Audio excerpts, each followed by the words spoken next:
Mbote na balandi nyonso bazolanda biso na ngonga oyo ezali au milieu du village oyo ezalaka chaque fois présenté na moko ya bino Mtiba de Lancele. Lelo toyambi moko ya ba chef coutumier azali pe chef de clan na groupement Mikondo na commune Lancele. Alors lelo toyambi ye tokoyeba ye awa na kati ya émission ye moko ndenge akose présenter. Merci Mingi. Mbote. Ouais, Mbote ndeko journaliste. Chef, bazolanda yo awa na Liberté Plus TV. Est-ce que vous pouvez se présenter? Ouais, premièrement, Nazar chef du clan ya groupement Mikondo. En plus, Nazar chef coutumier ya village Moban. Na kati ya groupement Mikondo en tant que chef du clan. Chef Antoine Ngaba Mpayo. Oui, chef. Lelo soki to pusani pembeni na yo ezali na mwa makambo boto ba nungu moko ezoleka na kati ya groupement Mikondo. Oyo lelo groupement Mikondo akomi lokola na mwa conflit, je ne sais pas soki tokobenga ngo nini na groupement Mikonga. Alors yo en tant que chef de clan biso toyepa na yo lelo pona to yeba vérité sur yango. Est-ce que vous pouvez betela biso mwa historique muke ya groupement Mikondo pe groupement Mikonga? Kala vraiment groupement Mikonga na groupement Mikondo ezalaki vraiment na ba conflit. Ba conflit sur ezoya na ba jeune oyo. Ba jeune oyo bazo ko komibima lelo etake ba chef bango nde bazo kotisa ba conflit na kati ya les deux groupements. Mais à l'époque wana tant ko na ngandola zalaki chef Pedro zalaki conflit ya makasi ezalaki te. Mais ba jeune oyo ba ye lelo bango nde bazo linga ba coach a conflit koza ba village oyo eza ya groupement Mikondo pe ko coach na kati ya groupement Mikonga. Ngai était chef du clan, malgré tout les chefs n'aient jamais âge. Ba capitaine nyonso tout ba tu nyonso ba yike nyonso oyo ba fanda na ba mboka wana ba kibunda ba kinchaku ba passager o ba fanda na ba kikobo bango nyonso tout bazaika diriger na groupement Mikondo. Ceux qui même botamusi micro balader na bino ba chef wana nyonso ba capitaux bazaki wana keso so ba tribu différent ba yaka bambala o bazalaki wana o ba wumbo ba chef coutumier ba chef de groupement ba chaka bango tu ba rapport makam na bango nyonso atotamusi micro balader na wana bamboka wana bango tu bando dépendre na ndola mabe ezana batu basala ba 40 ans ezana batu basala ba 50 ans so okepa na bango bakolo wana ba lobakaka ngana bande kopesa rapport pa fumungano ngana bande kopesa rapport au pandola ngai naza 40e chef 40e capita naza ngana naza 3e b 4e capita on ando pesa rapport au pandola on ando pesa rapport au pangandu eza bongo ba arrêté mususu ba 1935 o arrêté mususu ezali ba mikandana na lukango na mekoya na mikanda wana ezana ba arrêté mususu ba 1935 recensement mundela sala na mboko ko bana menjil timenseli nyonso tu eza groupement Mikondo. Mais vu que makamndenge zoke bongwana bato baninga koma indépendant na bakoma na ba façon mo bende mukilege fongama yango zomona ma ba groupement de feu wana so meka ko bota mabota wana mais groupement mère ya makasi o mundela yebi à l'époque ya makasi na eza groupement Mikondo na ndenge ba chef mususu bazokende ko installer batu na ba chef musunde ba otambola na bato mabe mais nazoyoka bazo sangisa mwa batu moko be na kati ya village moko boy ole ba kende place village makambo ezo salama bango bazo kende na village moko ba bendi batu ba bandolo ba mabe pona ba konju bazo diriger Mikondo ke bazo utiliser bata mabe bango nde bazo ya na désordre kokota butu ko installer batu cordon moloni otambola na l'état moi pona ocha kimia ba mama ba kima na zamba te ba mama la bala na zamba te. Tozana chef de groupement oya biso azali André Motaro Luzayadio oya komi honorable lelo excellence mwana yakoko na ngai ndola mabela grand chef o mokili mombe bangaka magetu lulu disparition na ndenga kufi bakolo bake na batu misuba rosa na groupement Mikondo te bakomosaka na groupement Mikondo babitumba wana eza babitumba moko be yakati ya tribu umbo ndeso bundama mais yokomo koma na ba tribu musuba koma introniser bango na kati ya mabela ba umbu pe ba chef coutumier ba zingi pe ba chef coutumier pe ba PC pouvoir na ba façon to ebite biso génération otoza na ba âge ya C ndeti ya ba groupement na biso bazali to ebite ke biso génération tozali après 15 après 20 ans ba chef o bazali kolo ya ba groupement ba chef o bazama makasi wana na ebite so bazo tikela biso bitumba nino to robunda o mona ka baluba ba kote so bombo bundisa biso omona ba tete ba bani maman to mo wela bitumba ki groupement ko na ngazaka awa zaka boye. Mais makambo ozoloba isa vraiment très grave. Alors est-ce que vous s'associer à l'État pour que vous sécuriser toba ici kana bino ou soit ko sécuriser batu o bazali ba originaire toba koloma belendenge na kin babengaka. Est-ce que vous travaillez en complicité dans l'État pour que ko pona ko s'associer ça la bon eza na ba makamu susu eza ba niveau politique omoni ezala na façon be ngai pauvre maman na nga Marie Zagalela ndo ebisanga boy so lingo zo mbisi na mai okocha mbisi salitete so okocha pardon okocha mai salitete so okocha mai salité place mbisi okendele oyeba te faut tika mai ezala soin soit obwa kindobo na yo ozwi sima okiti oko passer déjà azana maboko na yo ndezali wana omoni groupement motaro ezaki na babitumba mususu akaye kobunda mais na niveau de ma mesalaki et permettait que groupement motaro abunda na esengemo bokasité esengemo ba valeur moko bezala po sala omoni so muta fandi calme mutaza kimia elobi te ke mutu so fandi calme otal mutu musomo na ba fandi calme aza kimia mais abulelo ko leka yo mutu osaba desordre so asali kaka yo sali 10 ya desordre mais so sali 2 batutu bakoti mai po na ngana kwa kana groupement na ngai po azana boyebi azana makasi bama wawa bama terre banzaki moina baki kobo ba passager baban tous les villages wana zawana yazalaki mwana nko yemusu akomi nko ayebi ba secteur ya biloko wana nyoso tu wana na nzamba pambolelo akomi honorable biso toza ba chef de clan toza kati ya groupement Mikondo toyebi ke to tambola na l'état de journaliste ndongo lobi wana ezana ba département ezana kati ya administration ya groupement Mikondo na coordination na honorable ba koma tina ministère ba komela bourgmestre koma bon nanu réponse me pesamite so réponse pesami ya makasi à partir honorable na administration na bureau ne biso ba yike ba chef de clan ba chef coutumier mususu toyeba ke groupement lo ba bourgmestre répondre boy village njaki mwe na village wana eze ya groupement Mikondo po ba kapita nyonso ba yike nyonso peuple congolais o nyonso to lega ne bunga wana ezala za tribu mususu o ya dirigeant village wana autaka na kati ya groupement Mikondo ezala za muyaka ezala za muluba to ba congolais mais mokonzi ya kotala groupement kotala chef coutumier kotala bité ngala moni papa nano a travailler bien zala kapita po soki bana baye o lakisa bango ndenge zali mingi bazana rapport na bango mingi zali kana groupement Mikondo ato tuni bango kendo tuna bango parmi ba village ba wela ko banda bandundu ko banda passager ko banda kikobo kibunda njaki mwena nyoso tu wana babana na bana wana tuna bango ata 3 kapita o ba diriger bango bazate José Ngwayulu mutazalaka wana Ngwayulu aza monaka sa monzele Ngwayulu aza monaka sa motara aza monaka sa bombe Ngwayulu botata na bango yango na Mikonga wa botata ya mama na ye yango na Mikonga bo mama ya Ngwayulu nde Mikondo mama kulutu nanga mande mama ya chef Jean-Pi na pesi makutu nanga mbote na chef Jean-Pi place aza malgré tout nde bandingisi mais nzamba bako bazali tozonga kaka même mawawa wana soki mawawa wana Mikonga lelo azoki mandingisi ya komeka ko dirigeant ngo à partir ya José Ngwayulu na pouvoir azaki nango na Mikondo nde amekaki komeka mukie Ngwayulu na Mikondo aza monankasi biso pouvoir aza matriaka en plus mwana ya Bombe yobika monankasi ya Bombe monankasi ya Monzele nde ngana za lelo boy soki naza chef de clan po naza monankasi ya Monzele nde chef de clan lokola ba vie ba voyage mambebele nde ngana zo ba ki responsabilité ne na komi le chef de clan Ngwayulu aza monankasi ya Monzele propre de fait que ya Ngwayulu ndenge azwaki mabele wana a dirigeant ngo moi pe okangeza te mais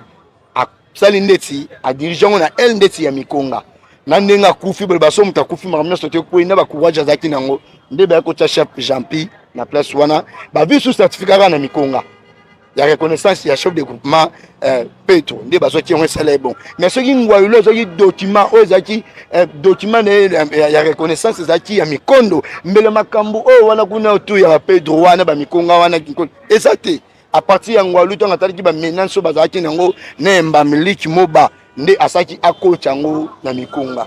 yango kendaka bongo mais na sens wana nyonso toza nango Mikondo atotuni bakolo ba dirija wana même groupement motard honorable mokolo bo va chance ya travailler na ye retourner atangelo ba kapita o baleka na mawa wana ba matere wana o bazaka ya compte ya tata na ndola mabela a respecter yo po ya za bibliothèque po ngana mona ya mutuma fanda calme na mama ele mingi video moko ezotambola awa na asiki tout le monde na kati ya groupement na bino amona ki yango quand même o bazolo bake chef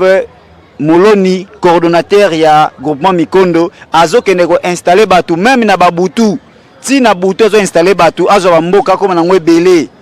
Est-ce que makambo wana yo atake chef du clan mais kako expliquer biso éclairer biso makambo wana Cordon Moloni était coordonnateur ya groupement Mikondo azana souci wana ya biloko wana po ani uta bokoko ya mama ya papa na ye ayebi ke biloko wana toza diriger na bakoko na ngandu na koko na endola na ba papa leki na ba André Motaro ba papa na ba monzele wana ba biloko tu ba yaka tu bazaki wana bazaki ba kapita na ba village on atangi e bandoko dépendre na groupement Mikondo yango moni Cordon Moloni azo sala makambo ya moya butute bango ndem tu bazoke no installer ba chef coutumier na butu ngano kake loko wana simalobi aba otokota na butu awawa soki Cordon Moloni akei acha banga po village bakoko neza kimia bango le batindi bakuluna bazana ba mobondo bazana ba batebele kuna zoka sopendeni mais babiloko wana esila babiloko wana ma erosila Cordon Moloni atambola bien azotambola propre yende ba auto installer mutu simalobi na zoka awawa ba auto installer une affaire soki mona mwasi moko boy soki na njaki mwena soki pe na butu babeti banga biloko ya bongo ba auto installer yende na butu mte installaka pe ba mama o bango ba rakolte wana na banzela mama o le kauti ne bilanga na mawawa le babengi loba mabe pona Mikondo loba mabe pona Cordon Moloni wana eza bongo te mais ba niveau ya ko régler situation wana ba niveau zebele to à part na niveau ya département ya l'état to za na niveau ya groupement Mikongo eza groupement Mikondo eza groupement eza ba ministre nde ba okota na kati ya groupement to yebite chef de groupement ya parti mususu mutato tinda ba ministre na eba kota to ndeni mais soki na biga ministre moko ya République du Congo akomo take bazo take mingi Brazzaville seke mokonzi na biso ya mboka awa ayebi seke eza bongo yango na osenga boy apato kena na ba makapo to komo keda na makambo itali biso tozalaka mali tozalaka bongo mais soto bandi yobika ndezala po tozana ba mama tozana ba capito ba fandi wana ba 40 ba 30 ba zai diriger na Mikondo ba bandola na ba fumungani ngana osenga nanu boye na mokonzi ya nsele excellence honorable Frank Mbo mokonzi na biso talaka talaka ba collègue banini bango bango ba provincial bika nde masolo ezali ngana osenga na mokonzi ayo alito imoko te ayo ka de matoi omoni ye azateke umbu omoni lelo soki amema kam na ndenge mo boy omoni ke na ba age eza yo wana age eza lobi nzamba ko pamboli na ba dimension mo boy amati pe na ba dimension mo boy pepo atende na makambo boy tout droit bakoko ba sepeli ba aider na makambo boy ayo ka lito imoko te a convoquer nous même na commune c'est la bengsi Mikonga bengsi Bouma bengsi nini ba chef de groupement ba zawana ba keto ba msuba ta honorable mais ba yikyo ba na kati ya groupement Mikondo ba cabinet ne ba za o ba koloba maloba honorable koloba atuna aye ba vérité atuna atinda na bino ba yike ba journaliste bokende na ba village eza attaqué na ba ninga ba chef coutumier village wana eza ya banani ofandi bandani nini yo bando di jamais na nani bando peso ba orientation awa ngana osenga na mokonzi bongo soka sali bongo atanga na lobika merci na bakoko na ba mama bakufa eza na sima mokongo naye elo na osenga na mokonzi yango na ya commune sele lisu ya mokonzi mboka etake papa na biso ayo kalito imoko te. Merci beaucoup. Nandengo lobeli wana c'est que bino boyi ko procéder na brutalité donc bozi la kaka justice et salema pour na bino bozana kimia donc cela veut dire ndenge bango bazo kota babenga bakuluna basala mamnyo sto na bino bo procéder na ngote bino bozi la kaka justice et katali kam na ndenge kimia to bourgmestre Ansele alande likam na ndenge papa yuma zo na groupement Mikondo batu musu bazo bele ba bengo ba groupement mais so ba goza carte d'électeur et bi maka groupement Mikondo aza groupement bazana groupement yo groupement nyonga groupement kingandi boy babete boy pa ebimi groupement Mikondo eza groupement mère eza lo maison mère eza lo Werason aboti bana po à l'époque wana tango flamando ya recensement so esalami nyoso kana Mikondo soki mobutu apo Mikondo kana neza ki ngandu groupement mère na lobi ko kimba yo cha kimbantseki nsele ezaka nsele pa matenda kimbantseki une grande partie ya commune Kimbatseke nyonso tuza groupement Mikondo nalo baka to baka commune Kimbatseke na nyonso tu wana eza groupement Mikondo o to mona le commune Maluku ya Pamba eza tana ba chef de groupement ebele commune Monga Fulo ba chef de groupement ebele mais biso ka commune ya Kimbatseke Pamba eza groupement Mikondo to koti lisu sele une grande partie ya commune Sele eza groupement Mikondo une grande partie c'est pas 600% 60% eza groupement Mikondo yango na osenga na bakonzi biso tokokende na désordre te soki chef moloni azomeka kotambola po akotika te mwa désordre ezala yango wana mais bango nde bazokende koinstalaka bachef coutumier na butu na kotanga komba chef moko te mpo napesa motu moko succès po biso ndeti biso bachef Antoine tolingana na biso te mo makambo ebelebele mais oyo ayebi mais na bavideo wana ntango yo olobi otanga te me ngai naotanga yo na sika oyebi ye babi chef prince nde moto aza mpe derrière bamakambo wana selon bavideo ndenge ezolobama yo oyebi chef prince wana ya groupement nini so aza na groupement mikani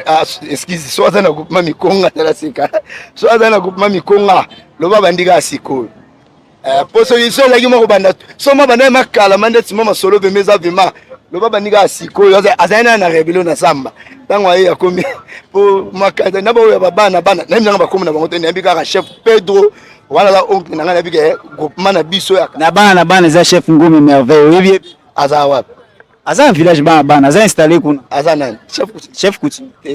bango tu baolongwa papa journaliste baolongwa bango nde bazokende kokaka chef Pedro na babilomo chef Pedro aza tala wana aza papa mo ya kimia nga vraiment nde eza banda mabele ezalaka bandola bangandu bamarisakale bamonzele honorable motaro tozotambola nga na tika nanga te koyoko chef Pedro na problème iboyo chef na problème kaka na 2023 awawa kaka na 2023 nde na yo oyoka awa chef Pedro na bi bongo groupement pe azana ba problème ngane bi groupement ba chef jipe mfidi oyo ya bibo bazali ba chef zola banani bazali kuna problème makasi ezalaka mate sonde nini po jipa zali wana banani bazali wana kuna problème makasi ezalaka te mais koyoka minute oyo bon na bien randa ngo bakotoka na 2023 non chef s'il vous plaît pardon là zo même sur le terrain mususu na biboye bino ba chef coutumier boza na rang ba fonctionnaire à l'état bokene kozwa ba carte ya ba fonctionnaire à l'état ndenge ezala kaka est-ce que bango wana ba chef o tozoloba awa na kati awa selon ba image zo témoigner ba chef wana pe baza rekoni kuna nalobi biso tokendaki tina bureau ya conseiller Paris pour témoigner na ngetika na kati ya jeep na FG biso tokendaki ti na kotama maemo na secrétaire provincial ya ministère affaires coutumières tokende pa ba conseiller Paris wana ba chef coutumier ba yaki ba chef de groupement ba gina ba chef coutumier na bango quand tu bazula wa papa nous ça ba je ba komi ba chef to bazo diriger eza na basalaki nini po ba komi ba chef to bino eza imprudence to eza nini nalobi ba village wana eza dirigé na ba chef coutumier mikondo eza dirigé na ba capita eza kaka pona lelo te pona honorable André Motango ndenga za excellence ndenga za honorable ona te uta tata kulutu na engando uta tata na endola mabela ba village wana tu bayaka tu baza wana bando pesa ba rapport na bango tu na Kimbanseke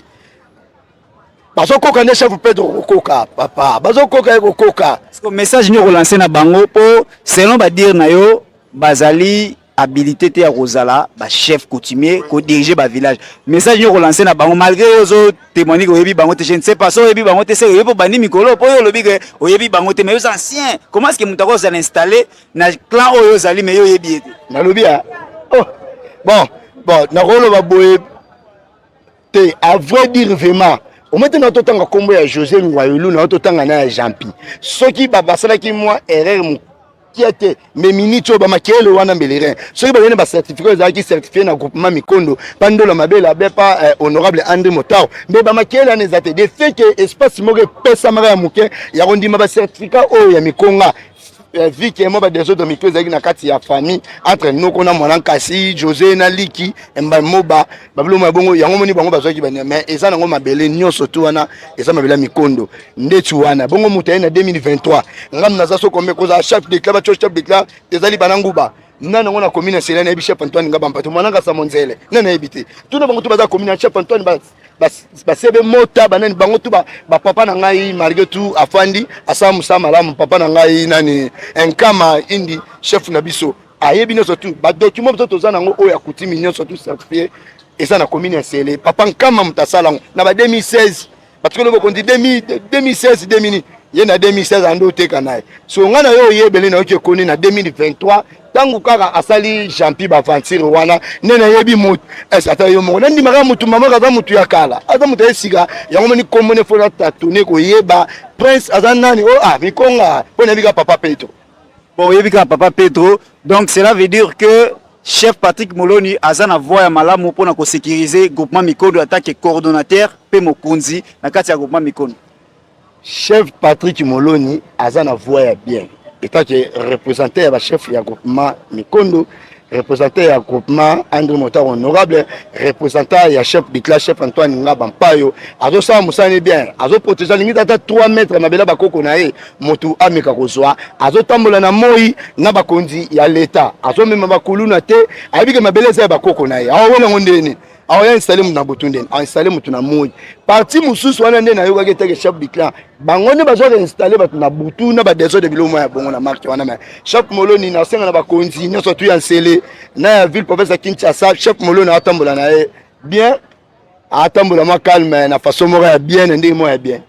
Bon pour na to clôturer question sous Kezali est-ce que bino na village Nzaki Mwena yo zali chef de clan na groupement Mikondo est-ce que botiaki chef coutumier pe kombo na enani to chef waza azalaka wana déjà kombo na enani na village Nzaki Mwena Richard azalaka wana asa chef akala pendant so 2016 mais un mobe ok pas cordo Moloni après so be liste ba chef coutumier ngo o brandi ngo na caméra o boîte ngo mo condensé honorable Franck Mbo Nzalami amona ba biloko wana banda 2016 Richard azali wana donc chef ya groupement ya nani ya village Nzaki Mwena ezali chef Richard donc c'est ça ndenge tozoyoka awa tozolandaka makambo onde ezoleka mais vu ba éclairage au bino moko bouti kolanda awa et pas ya chef du clan auti ko pesa vraiment explication claire alors tokomeka un peu ko vérifier pour toyeba suite ko zalande nini mais oyo yebami chef coutumier ya village to lingana pe coordonnateur ya groupement Mikondo ezali chef Patrick Moloni oyo azosa musana na kitoko d'ailleurs ye muto asalaki que victoire ezala tango ba combat ezalaki entre groupement ba groupement mibale bazali ko wela monsieur Lick Moba ainsi que na chef Montard donc merci beaucoup alors chef elonyo ko bakisa na suka poto clôturer par rapport ya onyo sotolobia soki ko bakisa ni ko bakisa bon ya bakisa za bo etake chef de clan ngana chef de clan etake premier ministre ya groupement Mikondo même tout ça le numéro 1 honorable André Motar excellence na groupement Mikonga pe bazana numéro 1 na bango kuna ngana osenga bango mibale baye ba position bazali même chef Pedro aye ba position e uta bokoko uta fumungando uta ndola mabela makambo ya salaka te pa ndola mabela na fumungando na tango André Motaro asala ngote po ngana mona na ngate tina kolibwe na pandi boy ti ba monzele ba keilo na za chef du clan na mona te ko village passager chef moi qui on a son affaire na tonga banda kunanga ngana kapita ya Mikonga azana ete ata moko balimito ndola atika balimito fumungana teka même ye chef Pedro ayebi o batika ezali mais o bano bakomoya na ngona ndingo na tikuna ya biso ngana osenga na ba chef espèce apaiser toke na niveau wana te poto tokene ba instance musu tokene ba commission poto ke to fanda to beta na fara ngana bige na confiance na groupement na nga honorable na bige azamo na nkoi mwana ya grand chef de groupement ou azana ville province Kinshasa ba même il était meka rochela mutema ndizala ka André Motar honorable na bige aza ba buania ba village wana batu ba dirigeant ngo o ba no pesa rapport papa na André Motar ya bi komba batu nyonso to bazaza na ba village wana yango no senga omoni somo da welne dipa bino boyeka na de omona de na bino wana esalima be biso ta Mikondo to bata chimia to ningi kalme bakonzi oya l'état eza bakonzi ya coutume nyonso to ba président na biso ba Willy Mabiala ba président na biso ba David Matadi Kibala ba président nyonso to baza na communauté teke wumbu o nyonso to bazoka pona Patrick Moloni aza cordon ya groupement Mikondo a coordonné ba chef coutumier aza représenter chef de clan ya chef de groupement André Motar aza na droit kowela o ya kowela mais na ndenga mabeti po to bika l'état zali mutali kola mibeko azate ngana sengi nanu kimezala o banga bakana mabe basa mabete kalmezana ya mabe o elekiane zate en tout cas ya mabe o elekiane zalité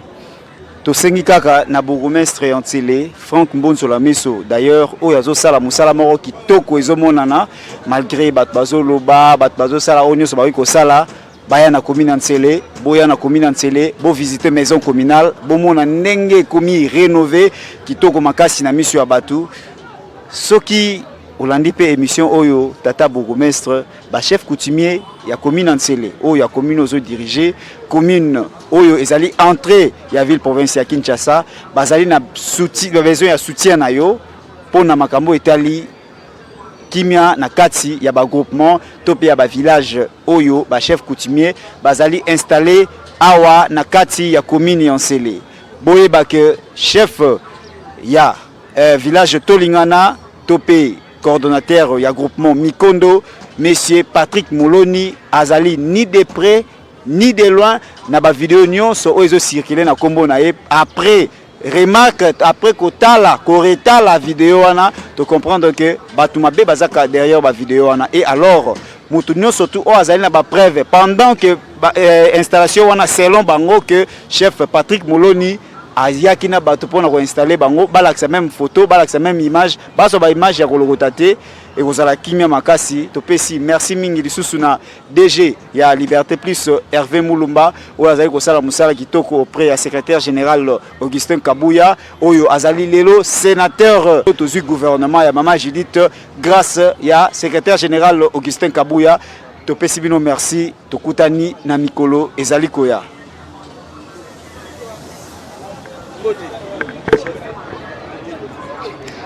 Merci.